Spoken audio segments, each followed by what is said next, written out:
ఓం శ్రీ సాయిరామ్. సాయి గురుకులం కార్యక్రమానికి స్వాగతం. శ్రీ సాయిబాబా మార్గము అద్భుతమైనటువంటి జీవన నైపుణ్యాల శిక్షణా కేంద్రం. ఎందుకంటే మనం ఏ ఏ స్థితిల్లో ఎలా ఉండాలి, ఎలా ఒదిగిపోవాలి అనేటువంటి అద్భుతమైనటువంటి పాఠాలను శ్రీ సాయిబాబా మార్గం మనకు తెలియజేస్తుంది. ఆత్మారాం తర్కడు మిల్లులో మేనేజర్గా ఉంటాడు కదా, అతనికి ఎప్పుడూ కూడా ఒక భావన ఉంటుంది. తన వద్ద పనిచేసేటువంటి వాళ్ళందరూ కూడా తనలాగానే శ్రమించాలి, తనలాగానే నిజాయితీపరులుగా ఉండాలి, తనలాగానే ముక్కుసూటితనం కలిగినటువంటి వాళ్ళు ఉండాలి, ఇలా ఇటువంటి భావన ఉండేది. దాంతో సరిగ్గా పనిచేయనటువంటి వాళ్ళ పట్ల, తనకు నచ్చినటువంటి వాళ్ళ పట్ల, పని ఎగ్గొట్టేటువంటి వాళ్ళ పట్ల, ఇటువంటి వారి పట్ల ఒక ద్వేష భావన ఉండేది. ఇది చాలా సంవత్సరాల నుంచి ఉంటున్నటువంటిది. ఒకసారి షిరిడీకి వెళ్ళినప్పుడు బాబా తర్కడితో ఒక మాట చెప్తాడు.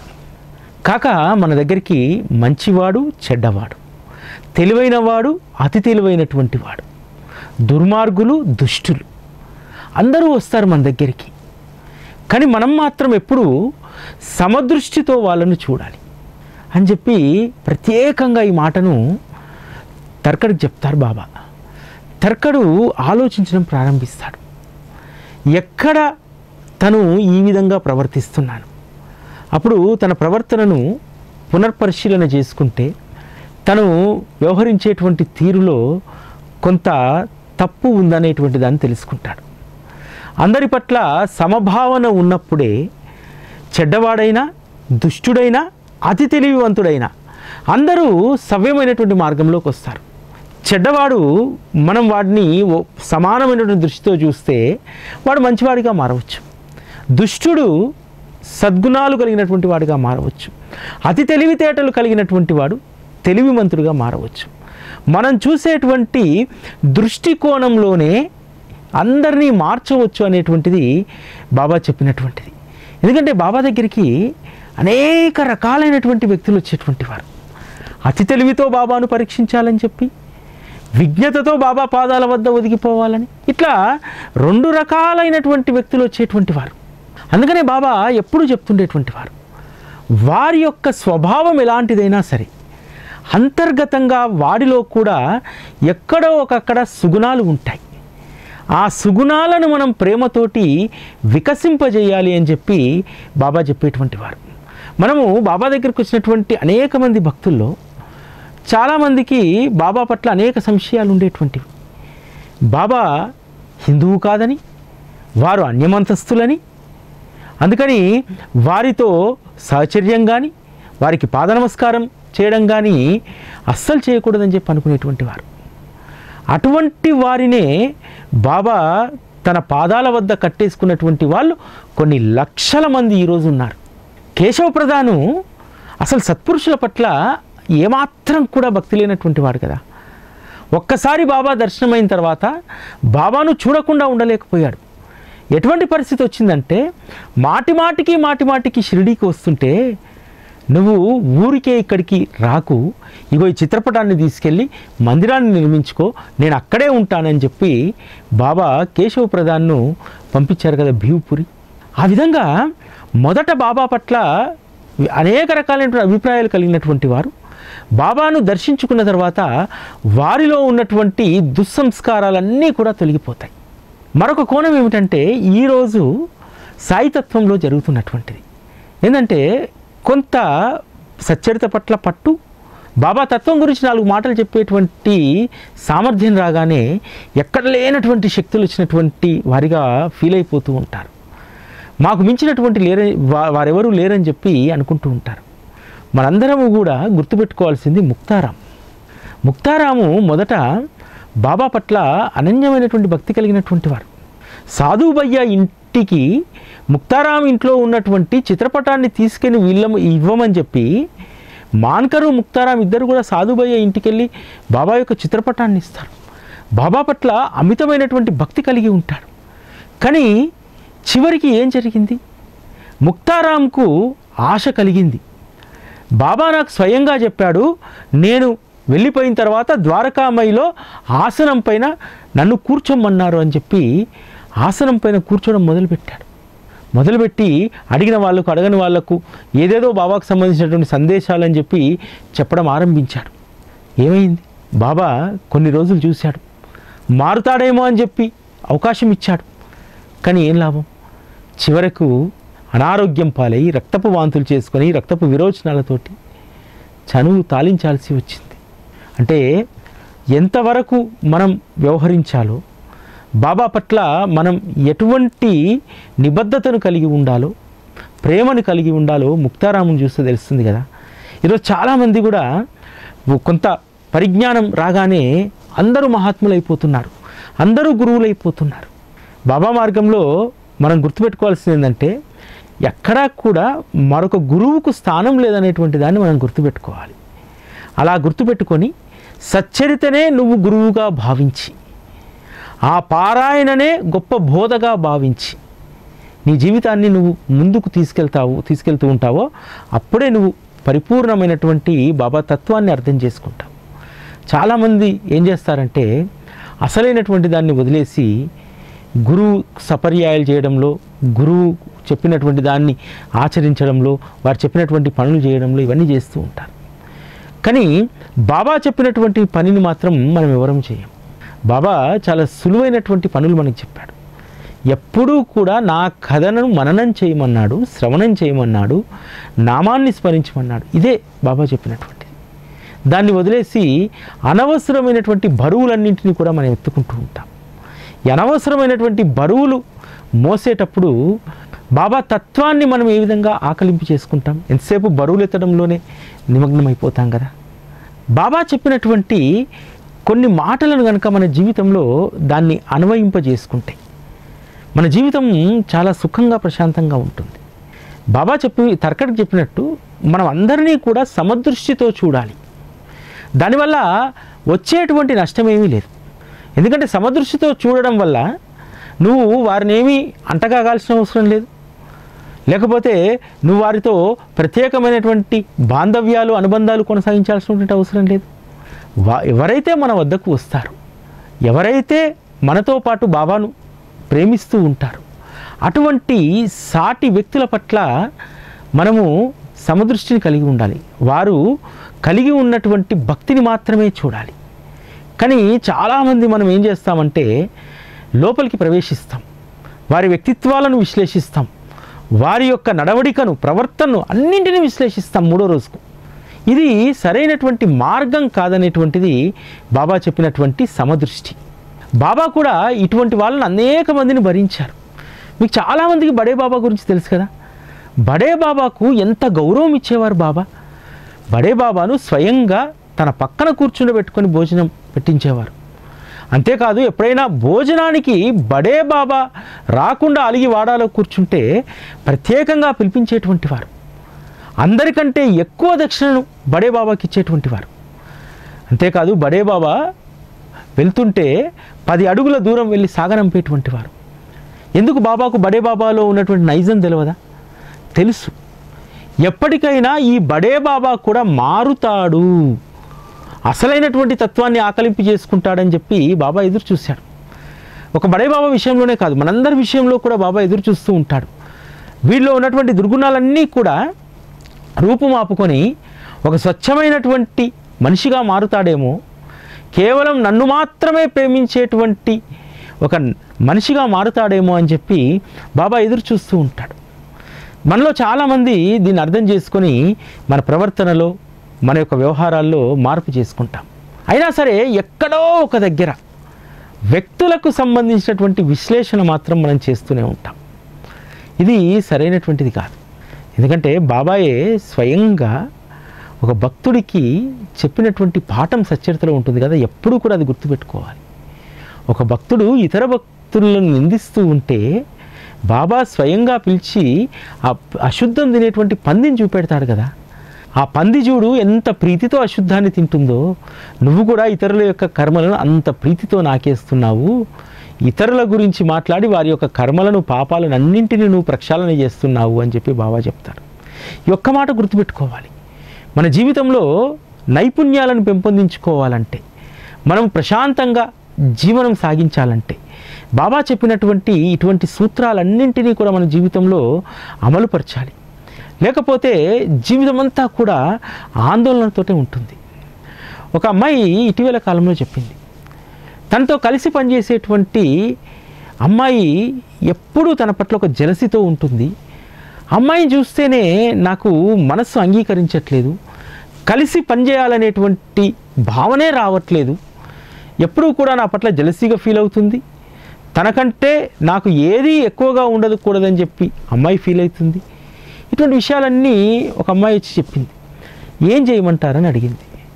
అమ్మ, నువ్వు పనిచేస్తున్నటువంటి చోట పనిని ప్రేమిస్తున్నావా, ఆ అమ్మాయిని అనుసరిస్తున్నావా? ఒకటి గుర్తుపెట్టుకో, నువ్వు అక్కడ వెళ్ళి పనిచేస్తున్నటువంటి ఆ 8.5 గంటలు నువ్వు చేసేటువంటి పనిని, ప్రొఫెషన్ను ప్రేమించు. అటువంటప్పుడు ఈ విషయాలే ప్రస్తావనకు రాదే. అమ్మాయిని చూడాల్సినటువంటి దృష్టికోణం కూడా నువ్వు మారాలి. సరే, అమ్మాయి మారాలి కదా, అమ్మాయి మారదు, ఏం చేస్తావు నువ్వు అని అడిగా. ఏం చేయలేను సార్ అని. కాబట్టి నువ్వు మారిపోవాలి. అమ్మాయి మారకపోయినప్పుడు నువ్వు మారిపోవాలి. నువ్వెలా మారిపోవాలి? అమ్మాయిని చూసినప్పుడల్లా సరే, నీకు ఆ అమ్మాయి నీ పట్ల ఉన్నటువంటి ఆ భావాన్ని నీ దృష్టిలోకి రాకుండా ఉండాలంటే ఆ అమ్మాయిలో కూడా నువ్వు చేసేటువంటి పనిని మాత్రమే చూడు. అలా చూసినట్టయితే నీకు ఇతరత్ర అమ్మాయి నీ గురించి ఏమనుకుంటుంది, ఎలా ఫీల్ అవుతుంది అనేటువంటి విషయాలు నువ్వు వదిలేస్తావు. కాబట్టి ఇటువంటి దానిని అలవర్చుకోండి అని చెప్పి చెప్పడం జరిగింది. ఇది ఎక్కడ నుంచి మనం నేర్చుకున్నాం? బాబా దగ్గర నుంచే కదా. ఎందుకంటే ఆ రోజు బాబా దక్షిణలు పంచేటువంటి వారు. పంచేటప్పుడు తాత్యాకు 50 రూపాయలు ఇచ్చేవాడు, బయ్యాజీకి ఇచ్చేవాడు, అదేవిధంగా బడే బాబాకి ఇచ్చేవాడు. అనేక మందికి రూపాయి దగ్గర నుంచి 100 రూపాయల దాకా ఆ రోజు బాబా ఇచ్చేటువంటి వారు. తీసుకున్నటువంటి వారు ఎవరు కూడా ఒకరిపైన ఒకరికి ఎవరికి కూడా జలసి లేదు. అక్కడ ఎవరికి ఎంత ఇచ్చినా అది బాబా అనుగ్రహంగానే భావించారు. కొంతమంది రూపాయి 2 రూపాయలు బాబా నుంచి పొందుతున్నటువంటి వారు ఇతరులపైన ద్వేషం ఉండేది. ఎందుకు వాళ్ళకు ద్వేషం? నిజంగా ద్వేషం ఉండాల్సినటువంటి పని లేదు. బాబా 1, 2, 3, 4 రూపాయలు ఫకీర్లకు, అక్కడ ఉన్నటువంటి మసీదులో చుట్టూ ఉన్నటువంటి అనేక మంది భిక్షగాళ్లకు, ఫకీర్లకు ఇచ్చేటువంటి వాడు. నిజానికి ఫకీర్లకు వాళ్ళకు ఆ 2 రూపాయలు 3 రూపాయలు సరిపోతాయి. ఫకీర్ జీవితాన్ని అనుభవిస్తూ ఎక్కువ డబ్బును కోరుకోవడం వారి దురదృష్టం, వారికి ఉన్నటువంటి రుగ్మత అది. బాబా బయ్యాజీకి 50 రూపాయలు ఎందుకు ఇచ్చేవాడు, తాత్యాకి 50 రూపాయలు ఎందుకు ఇచ్చేవాడు అంటే ఆ ఇచ్చేటువంటి దాంట్లో కూడా ఒక అంతరార్థం ఉంది. వారు ప్రత్యక్షంగా పరోక్షంగా సాయిబాబా అనేటువంటి దైవం షిరిడీలో 60 ఏళ్ళు ఉండడానికి వారి యొక్క భక్తి, ప్రేమ అదంతా కూడా వారి పెట్టుబడి. బైజామా పెట్టినటువంటి పెట్టుబడికి ఫలితంగా తాత్యాకు దక్షిణ నుంచి భాగం ఇచ్చేటువంటి వారు బాబా. ఈ విధంగా ఎవరెవరికి తను రుణపడి ఉన్నారో వాళ్ళందరికీ కూడా బాబా లెక్క ప్రకారమే ఇచ్చేటువంటి వారు. బాబా నాకు 2 రూపాయలు ఎందుకు ఇస్తున్నారు, తాత్యాకి 50 రూపాయలు ఎందుకు ఇస్తున్నారు? 2 రూపాయలు ఇచ్చేవారికి ఖచ్చితంగా ఎప్పుడైనా సరే ఆ నొప్పి ఉంటుంది. కానీ నీ స్థితి, నీ అర్హతను బట్టే భగవంతుడు ఇచ్చాడనేటువంటి దాన్ని వాళ్ళు గుర్తించడం లేదు. ఈరోజు మన జీవితంలో కూడా మనం దీన్నే పట్టుకొని చాలామంది మనోవేదనలకు గురవుతున్నాం. బాబాను నేను, నా స్నేహితురాలు ఇద్దరు ఒకే రీతిన కొలుస్తామే, ఇద్దరం అంతే సేవ చేస్తామే, ఆమెకెందుకు ఫలితం ఎక్కువ, నాకెందుకు ఫలితం తక్కువ? ఇక్కడ ఫలితం ఎక్కువ తక్కువ అనేటువంటిది ఎప్పుడూ కూడా మనం చూడకూడదు. ఫలితం అనేటువంటిది నీ యొక్క స్థితిని బట్టి, నీ యొక్క ప్రాప్తిని బట్టే బాబా అనుగ్రహిస్తాడు. లౌకికంగా ద్వేషాలు రావడం వేరు, ఆధ్యాత్మికంగా కూడా చాలామందికి ఇటువంటి ద్వేషాలు, తారతమ్యాలు వస్తూ ఉంటాయి. అందుకనే ఎవరమైతే సమదృష్టి కలిగి ఉంటామో, బాబా మార్గంలో కూడా ఒక భక్తురాలికి అనుగ్రహం కలిగితే మనం దానికి సంతోషంగా ఉండాలి, చాలా ఆనందాన్ని వ్యక్తం చేయాలి. ఎందుకంటే ఈమె పట్ల బాబాకు ఎంత ప్రేమ ఉండి ఉంటే ఈమెకి ఇంత గొప్ప అనుగ్రహం దక్కింది అని చెప్పి ఆమె అనుగ్రహాన్ని చూసి మనం సంతోషపడేటువంటి స్థితిలో ఉన్నప్పుడే బాబా సంతోషిస్తాడు. ఎందుకంటే నీకు ఇక్కడ బాబా చెప్పినట్టు ఎటువంటి ద్వేషాలు, ఈర్ష్య, అసూయలు లేనటువంటి జీవితాన్ని మనం గడపాలంటే ముందు ఇటువంటి మనస్తత్వాన్ని మనము అలవర్చుకోవాలి. ఇతరులకు బాబా అనుగ్రహం దక్కిందంటే వీ ఫీల్ ప్రౌడ్, మనం చాలా గొప్పగా ఫీల్ కావాలి. నా బాబా ఈవిడకు ఇంత గొప్ప అనుగ్రహాన్ని ఇచ్చాడు. ఆయనకు అనుగ్రహం ఇచ్చినటువంటి వారు ఎవరు? మన బాబా కదా, నా బాబా కదా. నా బాబా ఆవిడకు అంత గొప్ప అనుగ్రహాన్ని ఇచ్చాడు అంటే ఎంత సంతోషం మనకు కలుగుతుందో చూడండి. చాలామంది చెప్తుంటారు కదా, మా తాతగారు మా నాన్నగారు ఊర్లో ఎంతో సేవ చేసి ఒక 10 కుటుంబాలను నిలబెట్టాడు అని చెప్పుకుంటాం కదా.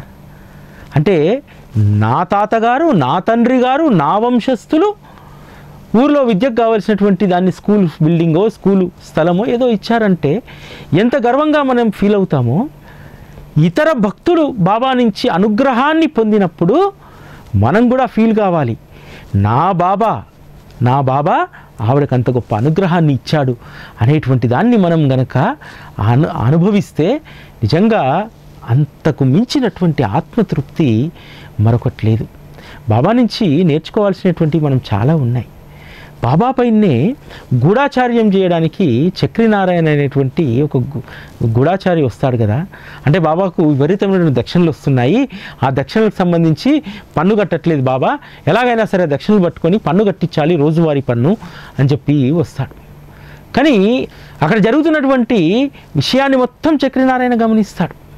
బాబాకు చక్రీనారాయణ ఎవరో తెలియకుండా ఉంటారు కాబట్టి ఆయన గమనిస్తూ ఉంటాడు. చక్రీనారాయణ బాబా వచ్చినట్టు సాయంత్రాన్ని ఖాళీ చేసి పంపించేస్తూ ఉంటారు.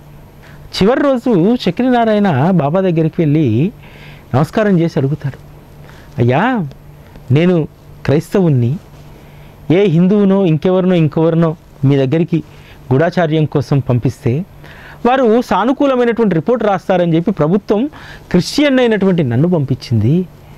నేను కూడా ఇప్పుడు ఒక హిందువు ఎలా అయితే అనుకూలంగా రిపోర్ట్ రాస్తారో నేను ఆ సత్యాన్నే రాయాలి, ఇక్కడ సత్యమే నేను రాస్తాను. మీకు 100ల రూపాయలు దక్షిణ వస్తున్నా సరే సాయంత్రానికి ఖాళీ చేతులతో ఉన్నారు, ఇక పన్ను మీ మీద ఎలా ఇవ్వగలుగుతాము అని చెప్పి రాస్తాను అని అంటే బాబా నవ్వి ఒక మాట అంటారు, చక్రీనారాయణ నువ్వు క్రైస్తవుడు అని చెప్పి నువ్వు అనుకుంటున్నావు, నీ పేరులోనే శ్రీ మహావిష్ణువు యొక్క చక్రం దాగి ఉంది కదా, ఆ చక్రాన్ని ధరించినటువంటి నారాయణుని పేరే నువ్వు పెట్టుకున్నావు కదా చక్రీనారాయణ అని చెప్పి అనగానే అతనికి ఆశ్చర్యం ఇస్తుంది. అంటే తన పైన గూఢాచార్యం చేయడానికి వచ్చినటువంటి విషయం బాబాకు తెలుసు, అతను ప్రతిరోజు లెక్కలేసుకుంటున్న విషయం తెలుసు. అయినా సరే బాబా అతని పట్ల ఏ ఒక్కరోజు కూడా భిన్నంగా వ్యవహరించలేదు. కేవలం బాబా కూడా చూస్తూ ఉండిపోయాడు, చక్రీనారాయణ చూస్తూ ఉండిపోయాడు. ఆఖరికి చక్రీనారాయణ సత్యాన్ని గ్రహించాడు. చక్రీనారాయణ కూడా వచ్చేటప్పుడు ఎలాగైనా సరే బాబా అత్యధికంగా దక్షిణ వసూలు చేస్తున్నాడని చెప్పి రిపోర్ట్ రాసి అధికారుల యొక్క మన్ననను పొందాలి, బాబాకు ట్యాక్స్ వేయాలని చెప్పి అనుకున్నాడు. కానీ అక్కడ ఏమీ జరగలేదు. అనుభవపూర్వకంగా తెలుసుకున్నాడు. బాబా ఏ విషయాన్నైనా సరే అనుభవపూర్వకంగానే మనకు తెలియజేస్తాడు. అందుకనే బాబా మార్గంలో ఉన్నటువంటి మనందరం కూడా చాలా ప్రాక్టికల్గా ఉంటాం. ఒక మిత్రుడు ఇటీవల కాలంలో ఒక విషయం చెప్పాడు, సార్ షిరిడీలో ఏదో అనుకున్నాను కానీ అందరూ బాబా భక్తులు అనుకున్నాను కానీ బాబా ముందర కూర్చొని అబద్ధం ఆడేస్తారు సార్ అన్నాడు. ఒక వ్యవహారంలో ఒక వ్యక్తి బాబా ముందు కూర్చొని మొత్తం అబద్ధాలే ఆడుతున్నాడు సార్ అని అంటే నువ్వు ఆ వ్యక్తితో చేసేటువంటి వ్యవహారాన్ని బట్టి ఉంటుంది. మనం షిరిడీకి ఎందుకు వెళ్తాం?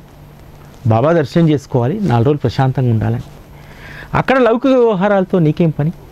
ఆ లౌకిక వ్యవహారాల గురించి మాట్లాడుతున్నప్పుడు ఖచ్చితంగా వారు మాట్లాడేటువంటిది లౌకిక వ్యవహారంలో వ్యాపారం, ఈ రీత్యా వారి యొక్క వృత్తి, అది ప్రవృత్తి, బాబా వృత్తి అది. కాబట్టి వాళ్ళు కూడా బాబాని అడుగుతారు, బాబా నేను చేసేటువంటి ఈ బ్రోకరిజంలో దీంట్లో నాకు ఎక్కువ ఆమ్దాని వచ్చేటట్టు చేయని చెప్పి అడుగుతారు బాబాను. వారి యొక్క వృత్తిని ఆ విధంగా స్వీకరించారు. కాకపోతే దాని పర్యవసానాలు మళ్ళీ వేరే ఉంటాయి. నువ్వు ఆ ఉచ్చులోకి వెళ్ళడం తప్పు, నువ్వు ఆ వ్యవహారాలు చేయడం తప్పు. అక్కడ చాలామంది అడుగుతూ ఉంటారు, సార్ షిరిడీలో వ్యాపారం చేయాలి, షిరిడీలో స్థలం కొనాలి, షిరిడీలో స్థలం కొని ఓ సత్రం కట్టాలి, ఇంకోటి కట్టాలని అడుగుతూ ఉంటారు. చాలామందికి నేను చెప్పాను, మీరు షిరిడీలో ఏదైనా వ్యవహారం చేయదలుచుకుంటే అంత త్వరగా అది తేలదు. సార్ గొప్ప బాబా భక్తుడు సార్, షిరిడీలో నాకు బాగా పరిచయం, అన్నీ తానే చూసుకుంటారు అని అంటారు. ఏమీ చూసుకోరు, అదంతా ఒట్టి మాటలు. ఎందుకనంటే షిరిడీ నుంచి ఎవరైనా వెళ్ళి అక్కడ వ్యవహారం చేయాలంటే బాబా ఎన్ని పరీక్షలు పెడతారో ఇప్పుడు అక్కడ ఉన్నటువంటి వాళ్ళని అడగండి, చెప్పేస్తాను. చాలామంది మన తెలుగు వాళ్ళు వెళ్ళి హోటల్స్ లీజ్ తీసుకొని దాన్ని నడిపేయాలనుకుంటారు. ఎందుకంటే పోయినప్పుడు ఒక హోటల్ని చూస్తారు, లెక్కేసేస్తారు, క్యాల్కులేషన్, షిరిడీలో వ్యాపారం చేస్తే మనం సంపాదించుకోవచ్చు అని చెప్పి ఆశ కోసం పోతారు. పోయి పూర్తిగా మోసపోయి వచ్చేస్తారు. ఇక్కడ గుర్తుపెట్టుకోవాల్సినటువంటి ప్రాథమికమైనటువంటి విషయం ఏమిటంటే, మనం బాబా దగ్గరికి వెళ్ళేటువంటిది భక్తి మార్గంలో మనం వెళ్తున్నాం. అది అంత మట్టుకే పరిమితం కావాలి. నేను అక్కడ వెళ్ళి బయట నుంచి వెళ్ళి వ్యాపారం చేస్తా అంటే బాబా ఒక్క పైసా కూడా అక్కడి నుంచి తీసుకురానియరు. అక్కడ దాదాపు 30 ఏళ్ల క్రితం సెటిల్ అయినటువంటి ఒకరు చెప్పినటువంటి మాట, మేము ఇక్కడ వ్యాపారం విపరీతంగా చేస్తాం, చేసి ఒక 10 రూపాయలు జమ అయిన తర్వాత మా సొంత ఊళ్ళో ఏదైనా ఆస్తి కొందామంటే ₹1 కూడా బాబా షిరిడి పొలిమేర దాటనివ్వరు అని చెప్తారు. ఎస్, నువ్వు బ్రతకదలుచుకుంటే ఇక్కడే బ్రతుకు, నువ్వు ఉండదలుచుకుంటే ఇక్కడే, నువ్వు సంపాదించుకుంటే ఇక్కడే సంపాదించుకో, సంపాదించింది ఇక్కడే ఖర్చు పెట్టుకో, అంతే తప్ప అక్కడి నుంచి రూపాయి వెనక్కి తెచ్చుకుంటామనేటువంటి వాళ్ళు ఇప్పటికీ ఎవ్వరూ లేరు. కాబట్టి మనం నేర్చుకోవాల్సినటువంటి పాఠం ఏమిటంటే, భగవంతుడు మనకు ఒక మంచి స్థితి ఇచ్చాడు. ఆ మంచి స్థితిలో, మంచి అంటే బంగ్లాలు, కార్లు ఇవి కాదు, మనము బాబాను ప్రేమించేటువంటి పరమాత్మ పట్ల భక్తి శ్రద్ధలతో ఉండేటువంటి ఒక గుణాన్ని ఇచ్చాడు. ఆ గుణాన్ని పెంపొందింపజేసుకోవాలి. ఆ గుణాన్ని పెంపొందింపజేసుకుంటూ ఇతరుల్లో కూడా నువ్వేమైనా అటువంటి సుగుణాలను పెంపొందింపజేస్తావేమో, ఆ ప్రయత్నం ఏమన్నా చేయగలుగుతావేమో అనేటువంటి దాన్ని కూడా మనం ఆలోచించుకోవాలి. ఎలా మళ్ళీ ఏమైనా శిక్షణా కేంద్రాలు ఇంకోట కాదు. మనము 10 మందిని మారుస్తామనేటువంటిది భ్రమ.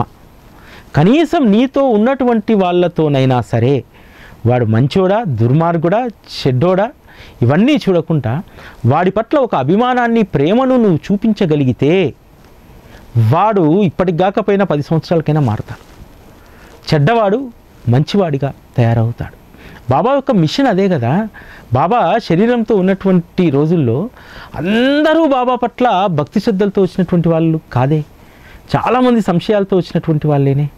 ఒకసారి ఒక భక్తుడు వచ్చి దీక్షితవాడలో ఉంటాడు. ఏకాదశి ఆ రోజు, ఏకాదశి రోజు అందరు భక్తులు ద్వారకామాయికి వెళ్తుంటే, నేను రాను, అక్కడికి వస్తే బాబా ఏదో ఒకటి ఇస్తాడు తినమంటాడు, నా ఏకాదశి వ్రతం పాడైపోతుంది, బాబాకి ఏం తెలుసు ఏకాదశి యొక్క విశిష్టత అంటాడు. సరే అని చెప్పి, నువ్వు అక్కడికి వస్తే ఏమీ తినొద్దు, తాగొద్దులే, నా చేతిలోకి ఇద్దులే, చేతిలో పట్టుకుని ఇంటికి వచ్చేద్దులే అని చెప్పి అంటారు. సరే అందరూ బలవంతం చేస్తుంటే వెళ్తాడు. మధ్యాహ్నం సమయంలో బాబాకు నిమ్మరసం తాగే అలవాటు ఉంటుంది. భక్తులు ఎంతమంది ఉంటే అంతమందికి నిమ్మరసం చేపించి సేవకులతోటి అందరికీ అందిస్తాడు. అందరికీ అందిస్తూ ఈ వ్యక్తికి కూడా గ్లాస్ అందిస్తాడు. అందించి అంటాడు, ఈరోజు ఏకాదశి కదా, ఇది నీకు అవసరం లేదు, ఇచ్చేసి అని చెప్పి వేరే వాళ్ళకి ఇచ్చేస్తాడు. తనకు ఆశ్చర్యం వేస్తుంది. అంటే బాబాకు ఇవేమి తెలుసులే అనుకున్నాను, బాబా పట్ల ఒక అభిప్రాయం కలిగి ఉన్నాను, కానీ బాబా నా ఏకాదశి వ్రతాన్ని గుర్తు చేస్తూ నీకు ఇది వద్దులే, ఈరోజు ఏకాదశి కదా అని చెప్పి మళ్ళీ వెనక్కి తీసుకున్నాడు. బాబా యొక్క సర్వంతర్యామి తత్వం తెలియకుండా అతను ఆ విధంగా అభిప్రాయపడ్డాడు. కానీ బాబా చేసినటువంటి ఆ చర్యను చూసి ఆశ్చర్యపోయాడు. ఈ విధంగా బాబా మనుషుల్ని మార్చేటువంటి, మనుషుల్లో ఉన్నటువంటి కల్మషాలను దహించి వేసేటువంటి ఆ పనిలో ఎప్పుడూ ఉండేటువంటి వారు. అందుకనే బాబా చెప్పినటువంటి ఈ మాటను మనం బాగా గుర్తుపెట్టుకోవాలి. అది ఒక్క తరకడికి మాత్రమే చెప్పలేదు. కాకా మన దగ్గరికి మంచివాడు, చెడ్డవాడు, తెలివైనవాడు, అతి తెలివైనటువంటి వాడు, దుర్మార్గుడు, సుగుణాలు కలిగినటువంటి వాడు, వీళ్ళందరూ వస్తారు. అందరి పట్ల సమదృష్టి కలిగి ఉన్నారనుకోండి, ఆటోమేటిక్గా చెడు గుణాలు ఉన్నటువంటి వాడు, అతి తెలివితో వ్యవహరించేటువంటి వాడు ఆలోచిస్తాడు. ఎందుకంటే ఈ చెడు గుణాలు ఉన్నటువంటి వాడికి మంచి గుణాలు ఉన్నటువంటి వాడి విషయం తెలుసు. వీడు చాలా నిజాయితీపరుడు, మంచివాడు అనేటువంటిది చెడ్డవానికి తెలుసు. అరే బాబా మంచివాడితో అలానే వ్యవహరించాడు, నిజంగా నేను చెడ్డవాడిని అయినా సరే నాతో మంచిగా వ్యవహరించాడు అంటే నేను మారాలి అనేటువంటిది ఖచ్చితంగా ఆ బీజం అక్కడ పడుతుంది.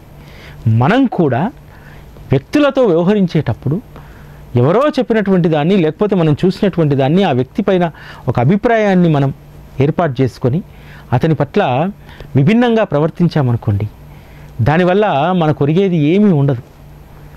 కానీ మనము అతని పట్ల కూడా ప్రేమతో, సమభావనతో ఉండగలిగితే నిజంగా మనం వారికి గొప్ప మేలు చేసినటువంటి వాళ్ళం.